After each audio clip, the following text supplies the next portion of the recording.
NEET પરીક્ષા વિવાદ અને પેપર લીક મુદ્દે કોંગ્રેસ પ્રદેશ પ્રમુખ અમિત ચાવડાના સરકાર પર પ્રહાર. શિક્ષણ વ્યવસ્થા કરોડો રૂપિયાની વસૂલી અને ઉઘાડી લૂંટનું કેન્દ્ર બની છે. વારંવાર પેપર લીક થવા પાછળ પરીક્ષા વ્યવસ્થાપનમાં મોટો ભ્રષ્ટાચાર જવાબદાર છે. તો લાખો યુવાનોના સપના શિક્ષણ વ્યવસ્થામાં થતા કૌભાંડના કારણે રોડાયા છે. 22 લાખથી વધુ વિદ્યાર્થીઓ નીટની પરીક્ષાની તૈયારીઓ કરતા હતા. દેશમાં અત્યાર સુધીમાં 89 પેપર લીક થયા. 48 પરીક્ષાઓ ફરીથી લેવાની ફરજ પડી.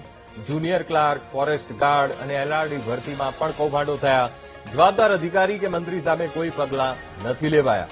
શિક્ષણ વિભાગમાં ચાલતી ઉઘાડી લૂંટ બંધ કરો, આ પ્રકારનું નિવેદન આપ્યું છે. સાથે પણ કહ્યું, વિદ્યાર્થીઓ અને વાલીઓ માટે કોંગ્રેસ 22 અને 23 જૂને છાત્ર ગુંજ કાર્યક્રમ યોજીને સંવાદ કરશે.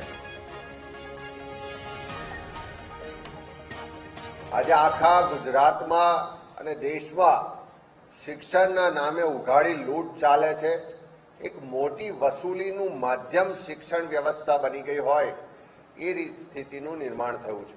એકવાર પેપર લીક થાય તો કદાચ ભૂલ માની શકાય, પણ વારંવાર પેપરો લીક થાય એનો સ્પષ્ટ મતલબ છે કે આ પરીક્ષા પદ્ધતિ, એનું સંચાલન કરવાવાળા સદંતર નિષ્ફળ છે અને સાથે સાથે આમાં ખૂબ મોટું કૌભાંડ ચાલી રહ્યું છે.